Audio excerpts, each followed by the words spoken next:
What's up, everyone? This is Josh, and this is my 1992 BMW E30. This is a Chuki Beat production.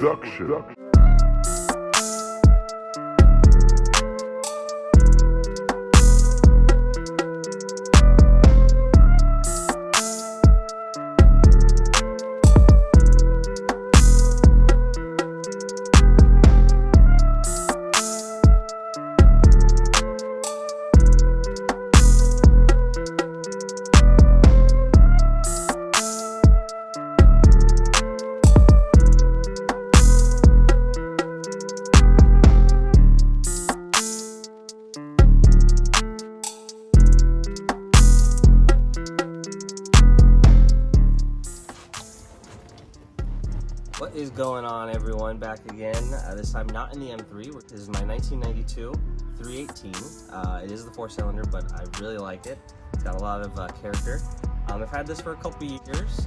It's got 120,000 original miles, and I picked it up completely stock from an old man.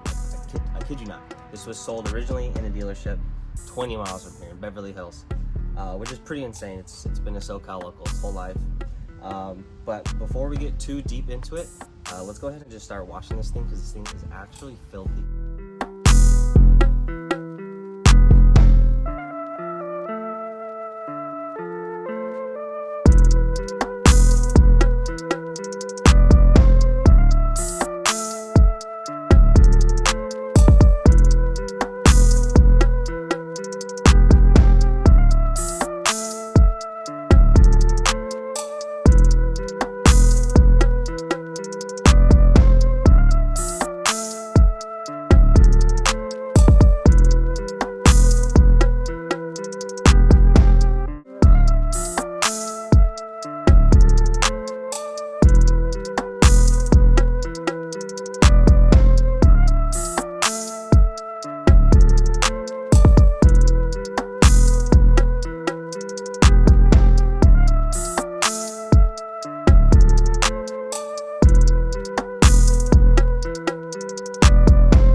We are back now that the E30 is clean, properly cleaned up, and we can actually, I guess, talk about it a little bit. Again, I've owned this for a couple years. I guess we'll just start like right at the beginning. I've owned this probably now 2 or 3 years. Not my first E30. My first one I owned way back in 2010. It was a 1987 325E. Was nowhere as clean. It was what sparked my curiosity and really everything for the BMW chassis. So I sold that. I flipped into an E36, and ever since I'd been looking for another one, E30, and I saw this random ad a couple years ago. I had sold an E39 I had wagon, and so had some money and was looking for an E30, and saw this post with no real information, and was kind of whatever. I wasn't even looking for a convertible, but mileage sounded good. It had advertised about 119,000, and looked all right from the picture, so I went and checked it out and ended up buying it. And I mean, it was nice. It was a nice, clean car, but it needed a lot of love, a lot of TLC. When I got it, the engine had been leaking from basically everywhere. Every crack in the engine was leaking. So I had a full deep clean on the face of the motor. The water pump was like completely seized in the block of the motor. That was an absolute nightmare to get out. And I did everything. The mess under the intake, I don't know if you M42 guys will know. I did the mess under the intake. I deleted the throttle body warm-up plate. I went with all cat-tuned hoses. Redid the entire cooling system. I bought up every gasket you could for the engine, basically. I bought a full refresh kit.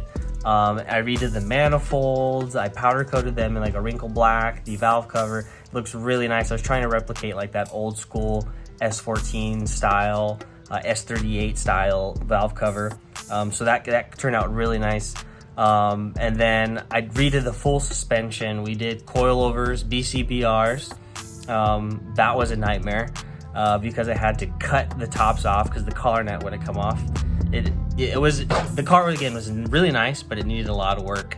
And so like everything was just stuck with grime, and nothing had been touched on this car for the last 20 years.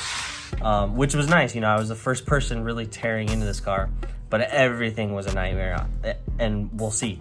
The suspension we did with BCs, I redid everything. I maxed camber in the rear, just stock adjustment. I'm running like, I think, 1.5 degrees in the front. From the suspension next, I did new control arms, new control arm bushings, the poly Turner ones. We did new actual arms as well, tie rods. We did everything in the front end, basically poly. In terms of bushings, the rear end is basically still stock. Then the rear brake disc, or not discs, the shoes in the rear I redid, because that like fell apart on me one day. It locked up and like the pins fell out, the springs fell out, and that was a nightmare, because then the securing, the rotor set screws stripped on me, because they were so old.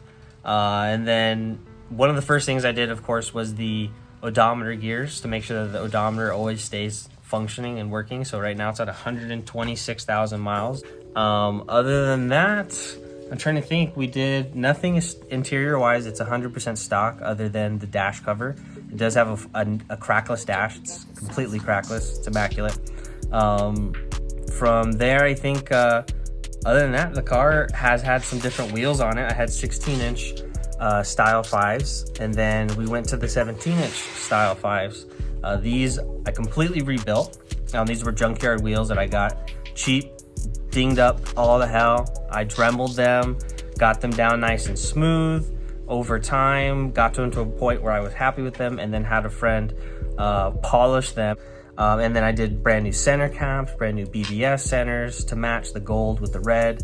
I did gold hardware from SRR, I think SRR hardware, right? And they turned out really nice. I'm stoked on those. People say the 17s are too big for the E30s. I think you can get them to work as long as you tweak the suspension. You know, right now, again, I'm kind of maxed. This car is stock body, so no fender rolls, no fender pulls. I'm about max what you could run with a stock fender.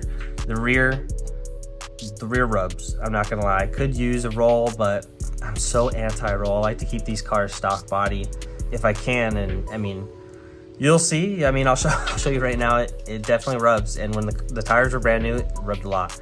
But other than that, I mean, the car is stock. I just want to take care of it, keep it clean, and drive it. The M42 is super reliable. You know, it doesn't have a lot of power, has maybe 130 horsepower, but you've got to rev it out to get that power. So it's really fun to drive. It's a 4-cylinder, but you know, it's just an E30. You know, they're super fun. You put the top down. It's a manual top. It's a blast. There's nothing else like it. I mean, even compared to the M3, as nice as the M3 is, as nice as I would think it is with the CSL intake and everything, the E30 gets 10 times as many even looks and comments. And you know, every time I take this out, someone's asking to buy it. I shit you not. And I mean, it's an overall great car. I can't complain. If M42, mad reliable. It is. Can't lie. Through all it went through and being as nasty as it was, it drove fine. You know, it really did. But I mean, that's pretty much it. I want to do a couple things to the interior. Maybe, oh, I don't know what the fuck is going on with my lens. I want to do a couple things with the interior, like a Nardi, I think would be really nice. Removable with like a quick release. And then that'd be pretty much it. I did actually do like a nice kind of stealthy sub install with a little bazooka and a Alpine. Basically, you bypass like the internal amp and go right to the sub, and it's a nice look. It actually is a nice little base level for the car. You know, the car's not massive, so it doesn't need anything. The stock system is terrible, so anything is really better than that. It has a Continental radio, which looks really nice. It looks stock. And again, the bazooka tube, it's the 8-inch. It actually hits pretty decent. You know, nothing crazy, but decent. All speakers around, brand new, 5 1/4, I think, Pioneers. It's the only thing I could find to fit in the rear. Fitting speakers in the rear of the Verts is terrible. It's literally like right in the sheet metal is where the speaker is. Like, so right behind this is where the back of the speaker is. To fit bigger than 5 1/4, anything deeper, you literally would have to go wide body. On the convertibles, it's a nightmare, honestly. Kind of sucks. But I did an install that wasn't like too flashy. It was kind of low key and leaves a lot of trunk space. This is basically my daily, so I wanted to leave trunk space and leave it to have that kind of dailyable aspect of where I can use the trunk.